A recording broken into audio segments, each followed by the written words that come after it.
right, take a look at this view here. This is the intracoastal. We're about 25 feet above. This is called a bluff up here. Intracoastal right there. Those are our sea island bridges that we put in about 13 years ago. Prior to that, all we had was our swing bridge. Wow.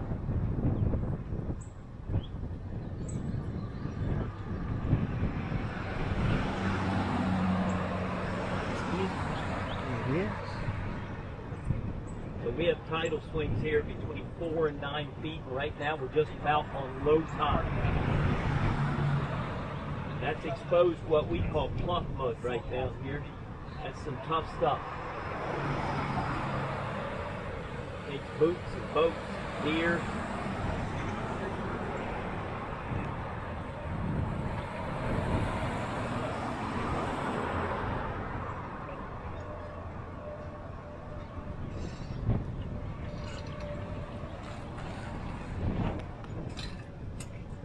Where'd y'all eat dinner last night? What was that called? Dockside Seafood? Dockside over on Ladies Island, yep. Was it good? I thought it was. Jesse's not much of a seafood eater, so he only did that for me. Well, if you're not a seafood eater, this is really not your location. Well, most places like that still have steak and hamburger and stuff like that. That's true. Where are you eating tonight? I don't know. I think we're gonna go. He went to Bojangles this morning for breakfast. Of Over on, 21, there's a lot of I restaurants. think we're gonna go that way and find somewhere to eat. Oh, okay.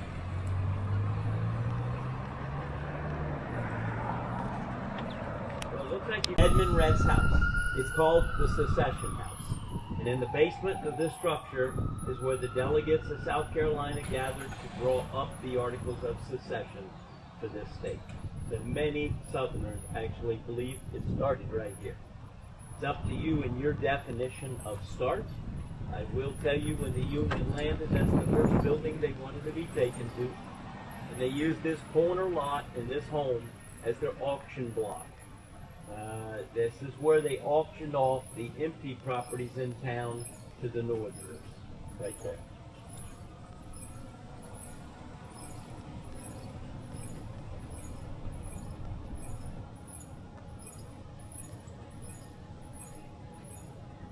I'm a big history buff, so I knew that South Carolina was the first state to succeed. Yeah, did it here. 1712. That wall surrounding the graveyard was originally handmade bricks and ballast stones from English ships. Wow. All of these gorgeous cottages through here are all owned by the Rhett House Inn down here on your left. Rhett House Inn is just finishing up a major renovation down here. They replaced both of the front wraparound porticos on this antebellum. So if you're into renovation, you get a good look coming up down here on the corner. You'll see the new wraparound.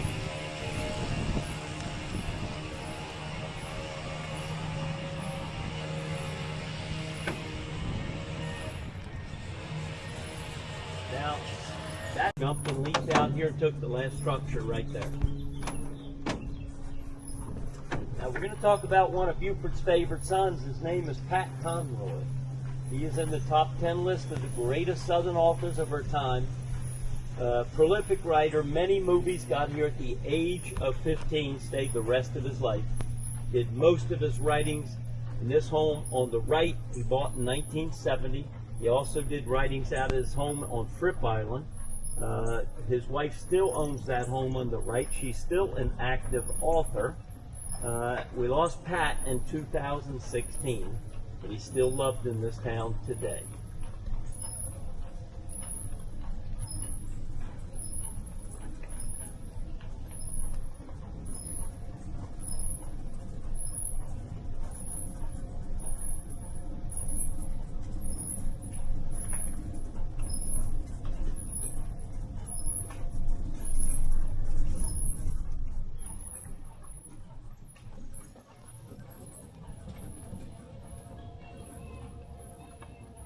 on the right coming up, these are a couple gorgeous craftsman cottages homes. They're over 100 years old. They're identical. They're called the sister cottages, other than the columns on the front. As you'll be able to see, they are well loved.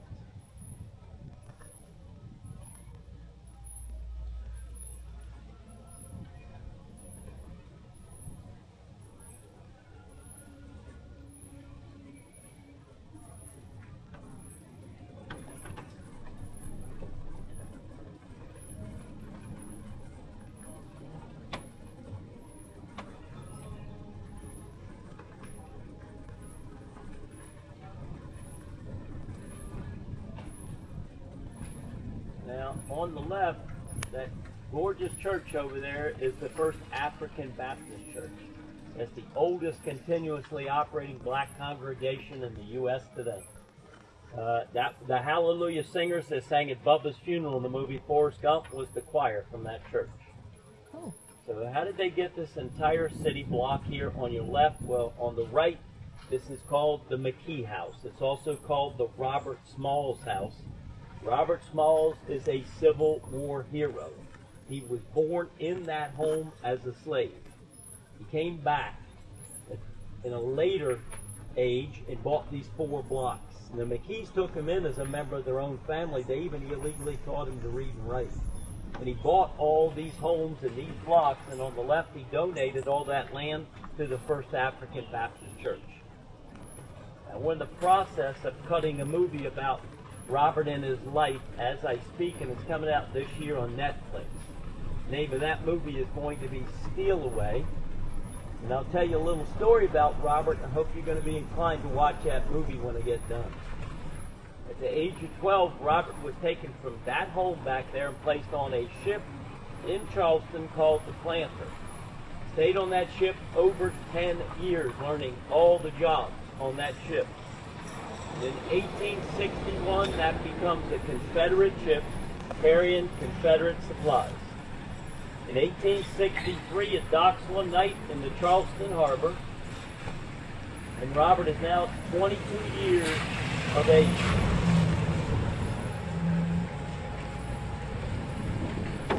The officers on that ship come to Robert, and on the right is one of my favorites. This is absolutely gorgeous. It's been in multiple tour gardens. Her yard, grounds, the home, everything is absolutely impeccable.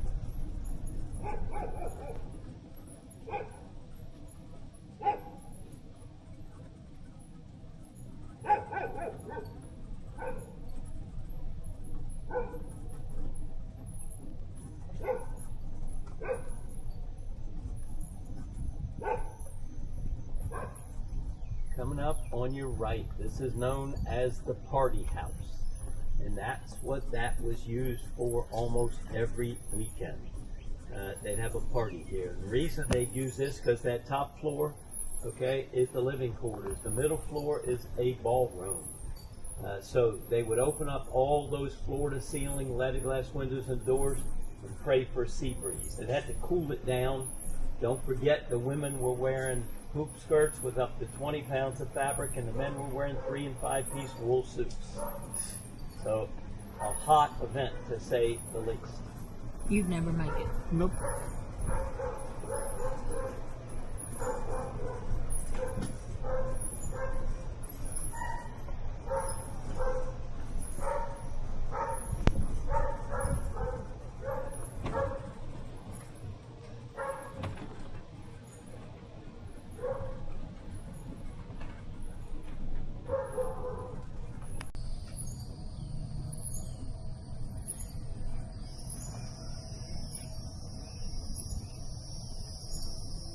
And behind that antebellum on the right, you're going to see one of our original schoolhouses. That's the white building with the red metal roof.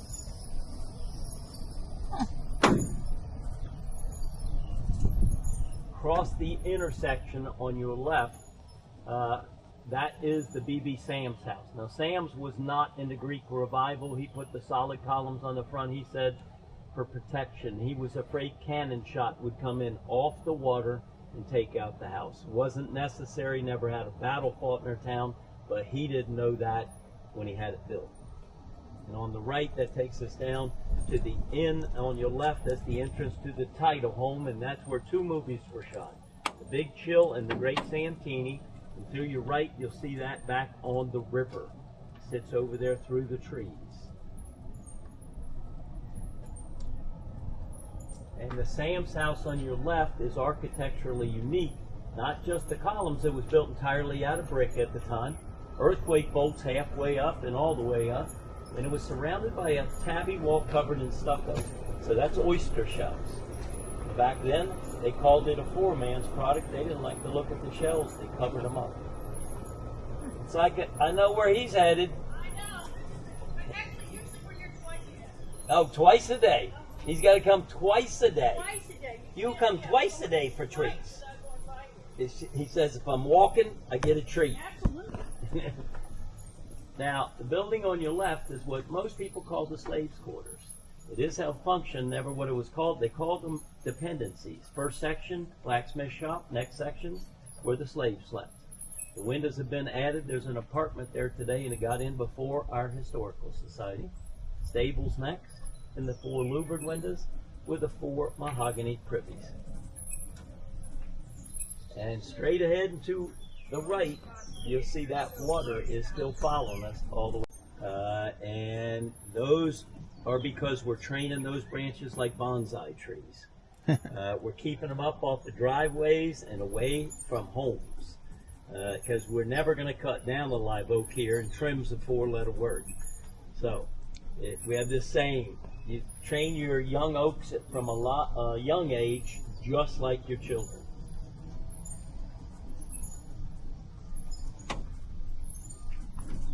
And on the left, across the intersection there, that is the hospital for Union officers during the Civil War era.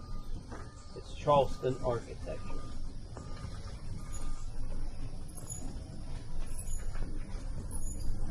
And the park here on your left was the Union encampment area during the Civil War. So there were tents here, as far as the eye could see. There have been a couple movies shot in this park. The Big Chill had their football games on the grass. And the Great Santini with Robert Duvall had shots here.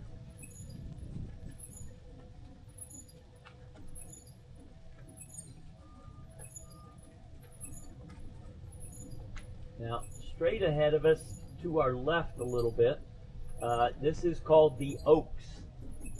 And this is one that we're really pleased over because this was purchased about 4 years ago by a local couple in our town. When they bought it 4 years ago, this looked like a teardown.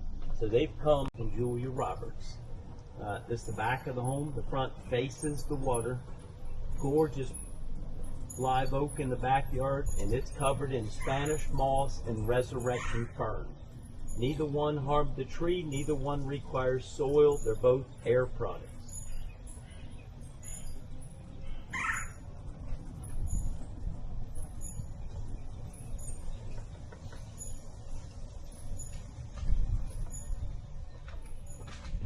And coming up down here on your right,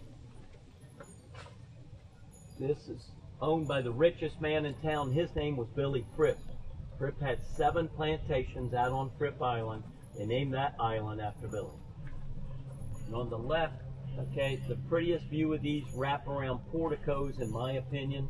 See the square footage under roof, paint blue ceiling, all leaded glass windows and doors. And the lowest level in that structure is what we call a basement in Beaufort. Don't forget, we're on a sea island. And our water tables are really high. In front of us is Dr. Badier's house. It was built in 1814. It's bordered on 2 sides by water. Okay? So the Union brought in ships filled with medical supplies and dropped them off here and took them around to the 17 hospitals. So that's what that was used for, distribution point. You get a kind of a peekaboo view of her gardens on the right. On the left, the best view of those wraparounds.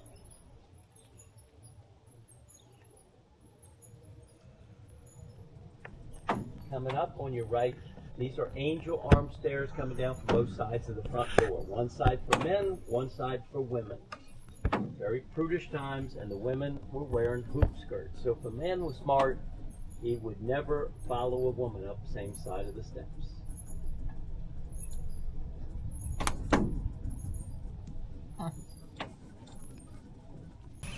Gorgeous live oak that we're going to be passing under right now.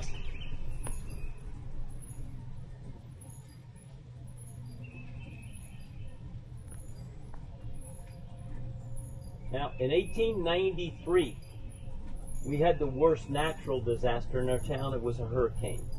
And it was 150 mile per hour winds, 10 to 20 foot storm surges. It was the worst in the history of this town. We lost over 3,000 bodies.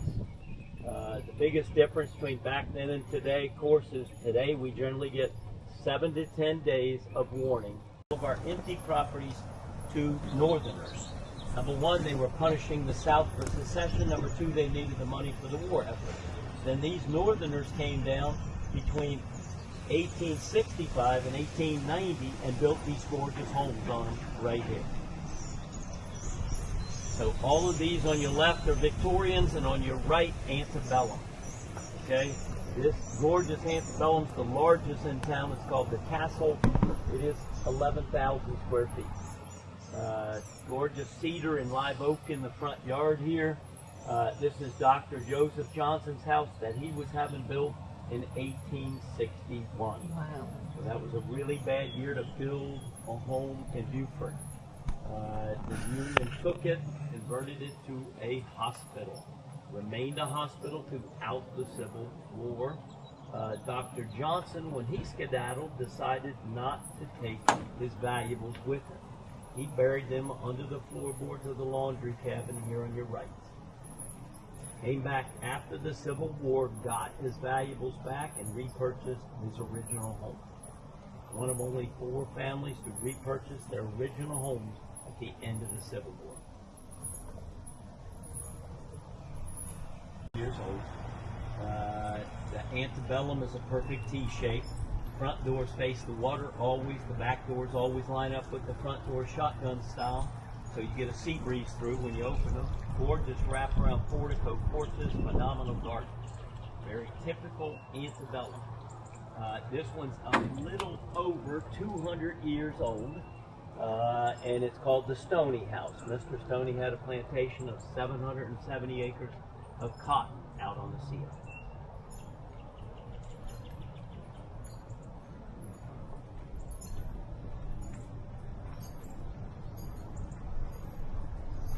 And we are for those diseases, so these families hardly ever went out there. Here on the left, this is the Sam's house. It's also known as the Prince of Tides home. All original leaded glass, and a carriage step right there at the curb that allowed the women in the hoop skirts to step up on the back of that stone and into the carriage. This is the Beaufort River, or the Intracoastal, here on our right. And it's going to follow us around because as we travel, the point is a peninsula. Now, let's talk about a word. The word's antebellum. If I cut that word in half, in Latin, ante means